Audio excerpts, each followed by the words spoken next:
കേന്ദ്ര ആഭ്യന്തരമന്ത്രി അമിത്ഷാ കേരളം സന്ദർശിക്കുകയാണ്, തിരുവനന്തപുരത്ത് എത്തുകയാണ്. ഇനി വരുന്ന തെരഞ്ഞെടുപ്പുകൾ ലക്ഷ്യമിട്ടാണ് അദ്ദേഹത്തിൻ്റെ സന്ദർശനമെന്നാണ് BJPയിലെ നേതാക്കൾ പറയുന്നത്. പക്ഷേ വലിയ രീതിയിൽ കുറച്ച് നാളുകളായി ശ്രദ്ധിച്ചാൽ വിഭാഗീയത പിടികൂടിയിട്ടുണ്ട് BJP. രാജീവിനെതിരെ മുരളീധര പക്ഷം വലിയ രീതിയിൽ പടയൊരുക്കം നടത്തുന്നു. അതോടൊപ്പം തന്നെ ഭാരവാഹികളെ പ്രഖ്യാപിക്കാൻ പോലും കഴിയാത്തൊരു അവസ്ഥയിലേക്കെല്ലാം മാറിയിട്ടുണ്ട്. ഇതിനെല്ലാം പരിഹാരം കണ്ടെത്താനാണോ അമിത്ഷാ കേരളത്തിലേക്ക് വരുന്നത്? ഇന്ന് ആകാശവാണിയിലെയും ദൂരദർശൻ്റെയും പ്രധാനപ്പെട്ട വാർത്തകളിലെ ആദ്യ തലക്കെട്ട് ഇതായിരുന്നു. കേന്ദ്ര ആഭ്യന്തരമന്ത്രി അമിത്ഷാ കേരളത്തിൽ എത്തുന്നു എന്നുള്ളത്. കാരണം അത്ര വാർത്താ പ്രാധാന്യം അതിനുണ്ട്. അമിത്ഷായുടെ വരവ് വെറുതെ ഒരു വരവല്ല. വളരെ ഒരു 1-1.5 ദിവസമേ ഉള്ളൂ ഇവിടെ. അതിനിടയ്ക്ക് 100 കാര്യങ്ങൾ ചെയ്തു തീർത്തിട്ട് പോകാനുണ്ട്.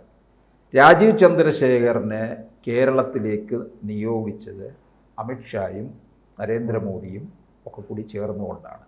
അപ്പോൾ ആ നീക്കം എന്ന് പറയുന്നത് വെറുതെയായി പോകത്തില്ല. ഇപ്പം നമുക്കറിയാം, തൃശ്ശൂരിൽ സുരേഷ് ഗോപി നേടിയെടുത്ത വിജയം, അത് ആ സുരേഷ് ഗോപി അവിടെ അവിടുത്തെ ജനങ്ങളുടെ മുമ്പിലേക്ക് കൊടുത്തത് ആരാണ്? അമിത്ഷായും മോദിയുമാണ്, അല്ലേ? അല്ലാതെ ഇവിടുത്തെ പാർട്ടിയുടെ സംസ്ഥാന ഘടകമൊന്നും അല്ല അത് പ്രഖ്യാപിച്ചത്. അങ്ങനെ അതിൻ്റെ പിന്നിൽ അവരുടെ തന്നെ ചില പ്രയത്നവും നീക്കവും ഒക്കെ ഉണ്ടായിരുന്നു. ഇക്കുറി എന്ന് പറയുന്നത് ഇപ്പം തിരുവനന്തപുരം ഏതെങ്കിലും നിയമസഭാ മണ്ഡലങ്ങൾ പിടിക്കുക എന്നുള്ളത് മാത്രമല്ല, ഇനിയിപ്പോൾ കേരളം ഒട്ടാകെ BJPക്ക് ഒരു വലിയ മുന്നേറ്റം ഉണ്ടാക്കണം എന്നുള്ള ഒരു ലക്ഷ്യമുണ്ട്. അതാണ് ഈ വരവിന് പിന്നിലുള്ളത് പ്രധാനപ്പെട്ട കാര്യം. പിന്നെ വിഭാഗീയത ഇവിടെ വീണ്ടും തലപൊക്കുന്നു എന്നുള്ളതും അവർ മനസ്സിലാക്കുന്നുണ്ട്. രാജീവ് ചന്ദ്രശേഖറിന് കാര്യങ്ങൾ മുമ്പോട്ട് സുഗമമായി കൊണ്ടുപോകുന്നതിന് വേണ്ടി ആ വിഭാഗീയത അവസാനിപ്പിക്കുന്നതിനും വേണ്ടിയാണ് ഇത് സംസ്ഥാനത്തെ പ്രധാനപ്പെട്ട നേതാക്കന്മാർക്കുള്ള ഒരു താക്കീത് കൂടിയാണ് ഉണ്ടാകാൻ പോകുന്നത്. അതായത് ഇപ്പം തൊട്ട് മുമ്പിൽ നിൽക്കുന്നത് തദ്ദേശ തെരഞ്ഞെടുപ്പാണ്. ഇവിടെ വേണ്ട തരത്തിലുള്ള ഇനിയിപ്പോൾ ഈ വോട്ട് വിഹിതം കൂട്ടുക എന്നുള്ളതില്ല. ഇനിയെല്ലാം വിജയം എന്ന് മാത്രമാണ്. എത്രയോ വാർഡുകളെ എത്തിച്ചത് തന്നെ ആ വിഭാഗീയതയിൽ നിന്ന് പുറത്തു വരാനാണ്. പക്ഷേ അദ്ദേഹം ഒരു കോർ കമ്മിറ്റിയിൽ മുരളീധരനെ വിളിക്കുന്നില്ല, സുരേന്ദ്രനെ വിളിക്കുന്നില്ല. അതോടൊപ്പം തന്നെ ഈ രാജീവുമായി ബന്ധപ്പെട്ട് നിൽക്കുന്ന നേതാക്കളെയാണ് ഭാരവാഹികളാക്കാനുള്ള തയ്യാറെടുപ്പ് നടത്തുന്നതായും വാർത്തകൾ ഉണ്ടായിട്ടുണ്ടല്ലോ. രാജീവിനെയാണോ ഇനി ഇവർ ലക്ഷ്യമിടുന്നത് കേരളത്തിലെ നേതാക്കൾ? എങ്ങനെയെങ്കിലും തിരിച്ച് ഡൽഹിക്കോ ബാംഗ്ലൂരിലേക്കോ ഒരു വിമാന ടിക്കറ്റ് എടുത്ത് തിരിച്ചയക്കാനുള്ള ഒരു തയ്യാറെടുപ്പല്ലേ ഇടക്കാലത്ത് കാണുന്നുണ്ടല്ലോ. അപ്പൊ ഈ മറ്റു ഗ്രൂപ്പുകളെല്ലാം കൂടി ഈ അവസരത്തിൽ എന്ത് ചെയ്യുകയാണ്?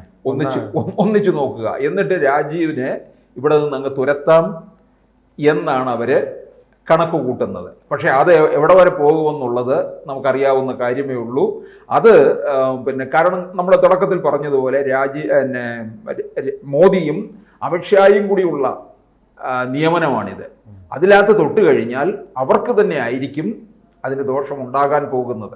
ഈ പഞ്ചായത്ത് തെരഞ്ഞെടുപ്പിൽ എന്ന് പറഞ്ഞാൽ ഇത്ര വാർഡുകൾ അവർ നോട്ടമിട്ടിരിക്കുകയാണ്. ആ വാർഡുകൾ പിടിക്കണം, പഞ്ചായത്ത് പിടിക്കണം. ഇപ്പം തന്നെ അവർക്കൊരു സ്ഥാനാർത്ഥി പട്ടിക തന്നെ ആയിട്ടുണ്ട്. ഇപ്പം നമ്മൾ ഏതാണ്ടൊരു ചില A class, B class, C class ഇങ്ങനെ തിരിച്ചിട്ടുണ്ട്. C ക്ലാസ് എന്ന് പറയുമ്പോൾ ഒട്ടും വിജയസാധ്യത ഇല്ലാത്ത ഇടങ്ങൾ, ഇപ്പം നിലമ്പൂർ പോലുള്ള നിയമസഭാ മണ്ഡലങ്ങൾ. അപ്പോൾ A ക്ലാസ് മണ്ഡലങ്ങളിലും ഏതാണ്ട് B ക്ലാസ്സിലും ഒക്കെ സ്ഥാനാർത്ഥി പട്ടിക അവർ രൂപപ്പെടുത്തി വെച്ചിട്ടുണ്ട്. ഇവരോടൊക്കെ തന്നെ അപ്രഖ്യാപിതമായിട്ട് തന്നെ ആ മണ്ഡലം കേന്ദ്രീകരിച്ചുകൊണ്ട് പ്രവർത്തിക്കാൻ പറഞ്ഞിരിക്കുകയാണ്. ഇപ്പോഴേ പ്രവർത്തിക്കുക, നിയമസഭാ തെരഞ്ഞെടുപ്പിന് മുന്നോടിയായി.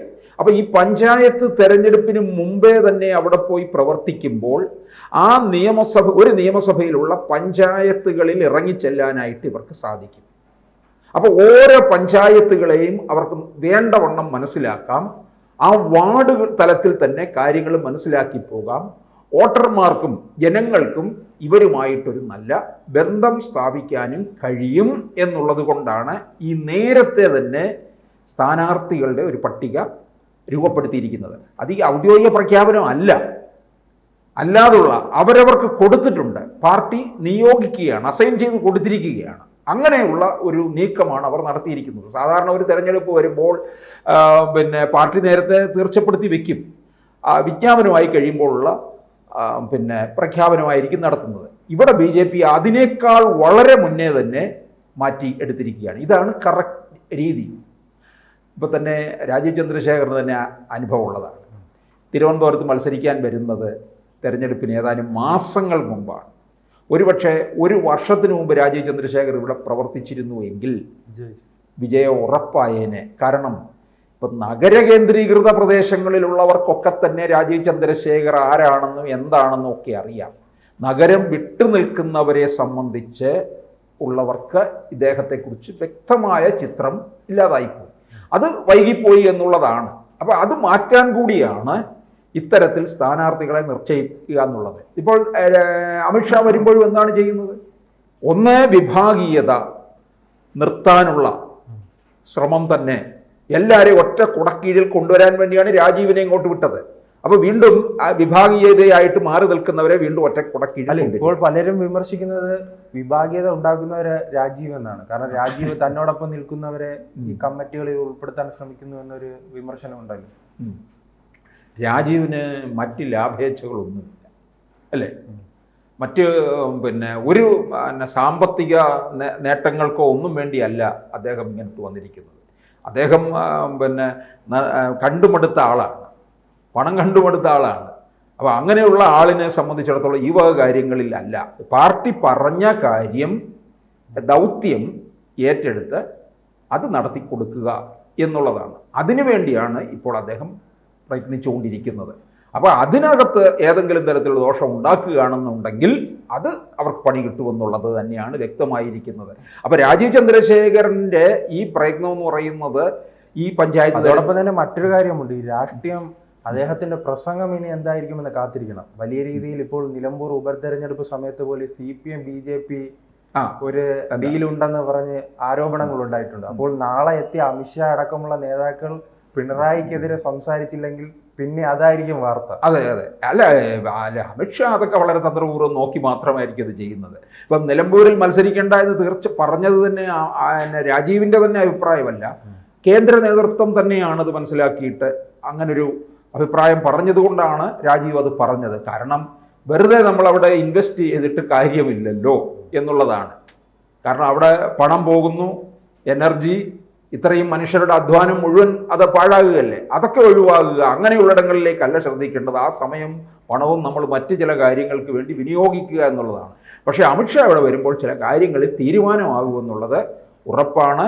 ഈ പലർക്കും താക്കീത് കിട്ടുകയും ചെയ്യും. അത് വളരെ കരുതലോടുകൂടി ഇരുന്നില്ലെന്നുണ്ടെങ്കിൽ അവരുടെ രാഷ്ട്രീയ ഭാവി തന്നെ അടഞ്ഞു പോവുകയും ചെയ്യും. പക്ഷേ BJP കേരളത്തിൽ സ്പേസ് ഉണ്ടാക്കി പോവുകയും ചെയ്യുമെന്നുള്ളത് ഉറപ്പാണ്. കൂടുതൽ വാർത്തകളും വിശേഷങ്ങളും നിങ്ങളിലേക്ക് എത്താൻ ABC മലയാളം സബ്സ്ക്രൈബ് ചെയ്യുക, ബെൽ ബട്ടണും അമർത്തുക.